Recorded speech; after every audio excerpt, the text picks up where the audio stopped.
Connor, many congratulations. An average of almost 102 there. You must be over the moon with that display. Yeah, I felt like it was very good. To be critical on myself, I felt like my scoring could have been an awful lot better, but my finishing was pretty good, which was a bit of a change. Normally I'm a big scorer, but I struggle on my finishing. But it was nice to swap the two round for a change. And we saw you interacting with the crowd throughout that game. How much did you enjoy playing in that atmosphere? I love playing up there. I feel like in my second game last time around I didn't interact enough, whereas in my first game I interacted perfectly, and in this one I interacted perfectly. I think timing it properly to not disrespect the opponent is a massive thing, just so you don't come across too arrogant. I felt like I timed my G in the crowd up very well, not to put someone off, but to just G myself up. You came here last year, Connor. You were trying to retain your tour card. This time you've now got a 2-year tour card guaranteed. Is that awfully allowed you to play with more freedom now? I don't think so, because there was an awful lot riding on that game. I mean, if I'd lost that game, then it was open to interpretation whether I would stay in that top 64. Winning that game has guaranteed me it, which is nice, but it wasn't a settler in the match, because I knew what I had to do, and I'm very, very happy that I won that game. And we've seen you on the big stage over the last month or so, playing well at the Grand Slam, a quarter-final appearance in Minehead. How much confidence has that given you going into this tournament? I think, take away from the confidence so much, I think I learnt an awful lot after that first game against Chizzy. I had a very good first game against Chisnall. I think I learnt an awful lot against Richie and Ross the next 2 games, which set me up very well for Minehead. And now looking ahead, Damon Heta in round 2. What's your mindset going into that game?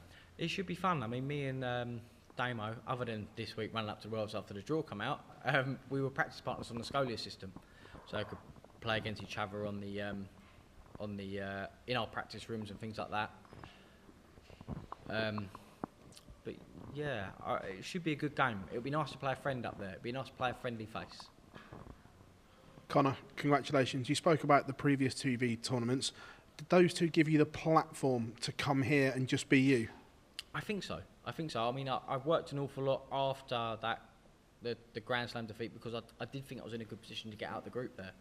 After winning my first game against Dave 5-0, I thought, here we go, I've just beaten Dave Chisholm on TV 5-0. I'm in a good position here. No disrespect to Dave, but I thought, well, I was in a very good position in that group.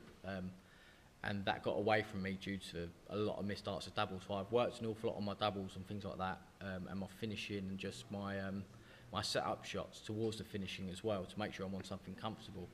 And I think that showed very well at the Players' Championships. I mean, even against Mario van den Boogaard in the second round, I didn't struggle on anything like I would have done previously.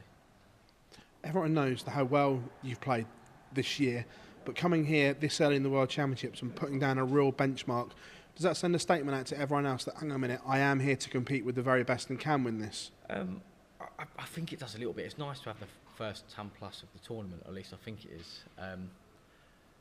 But obviously everyone else knows they're very, very capable. Like the top boys know they're very, very capable of averaging over 100. It wouldn't surprise me if Gezi went up this evening and averaged 110.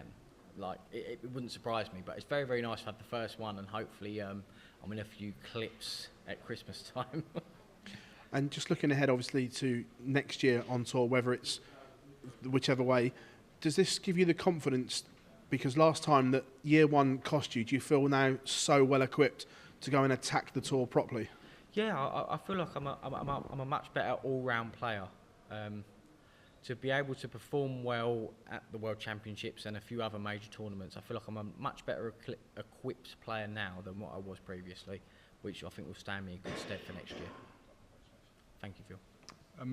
Connor, how much do you think you've changed from sort of last time at the World Championships, as coming in as a player this time? I think I've changed an awful lot. I feel like I'm a lot more confident in my own ability. I'm a lot more myself up there. I don't mind having a laugh and a joke, whereas I think I've been guilty in the past of taking it far too seriously. You looked relaxed up there tonight. Where do you think that comes from yourself? I think it comes from just having that experience. Experience in this game is invaluable. Like you can't buy that experience. But the more chances I get up there, the more comfortable I feel and the more myself I can be. You've obviously said the tour card is now there, you're in the top 64 and you're in good positions as far as next year goes as well. Is that a real goal for next year, to be appearing regularly on TV and regularly be at these big events?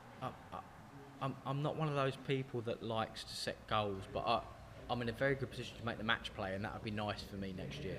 It'd be nice to go and be able to play the match play. Thank you. You've said, Connor, I think last month when you faced Martin Lukeman that you don't like playing friends on stage. You find it really difficult and it's something that you need to improve. Next up is Damon Heta. You said it'd be nice to play a friendly face. So is that already that we've seen a change in mindset that actually that's something that you're going to have to deal with, especially being on tour next year? Definitely. My first friendly face on TV was Richie at the Grand Slam. So I think that set me up very nicely to play Martin, which is then set me up very nicely to play Damo. So I'm not... when you get on stage, it has to be all business. It's all well and good playing each other in your practice rooms and things, but when you get out there, it's all business, and it has to be. I mean, I get on extremely well with Ben Robb. That was the third time we played each other. We've always got on extremely well. But you've got a job to do at the end of the day, so I can't always be the nicest guy in the room. I can't rely on that. If there's people who only tune in once a year to watch the World Championship, fans may not know a lot about you, but certainly, do you think the top players in this tournament are going to be earmarking you specifically as a non-seeded player and think, actually, this guy's a real danger? Obviously, you've got Damon Heta next. It could be Mike Dedecker. You've got a real tough draw, but out of the non-tour card holders, you're dangerous. The bonus I had of having a very good second year of my tour card is there's not an awful lot of the people at the top of the sport that don't know who I am and don't know what I'm capable of. I've taken a few good scouts in my short time playing the PDC. There's not many people out there that don't know what I'm capable of and don't know what I'm about. So I think that bodes well in my favour. So I know what to expect because they don't think they're going to be playing someone that's not going to be very good up there. So I know I'm going to have to play well, and I know they know that they're going to have to play a half-decent game as well. How far realistically do you think you can go this tournament? I mean, that level of performance we know can win the whole thing, but do you think you have the consistency now to actually replicate that in the game after and after that and after that? Yeah, I think I'm very capable of replicating performances now. But obviously we don't know what's around the corner, so I'm not going to turn around and say I'm going to be picking up the Sidwell Trophy at the end of this tournament, but hopefully it goes as well as what I think it can. Thank you very much. Hey Connor, Jess here. Thanks. Congrats on the win, mate. Just regarding the match against Damon, you sort of talked about how you're going to have to be, no more Mr. Nice Guy. Do you anticipate playing any mind games with him or him playing any mind games with you up on the stage? No, definitely not. I don't think we'll even practice on the same practice board before it starts. We'll probably stay in our separate corners, same as what me and Ben did tonight, and just get on with our jobs at hand. Like in any other professional sport, that's probably how they take it. You just got to stay as professional as you can and stay away from your opponent. How do you flip that switch in your head, when you go from, all right, we're friends, and now it's like, all right, now it's on? I think it's more so being capable of playing a dartboard rather than your opponent. If you focus on playing a dartboard rather than your opponent, then the whole friends thing doesn't matter as much. You don't think about who you're playing. So just focusing on hitting a 60 or your doubles at that point, focusing on that just takes away that friendliness, I think. Cheers. Okay.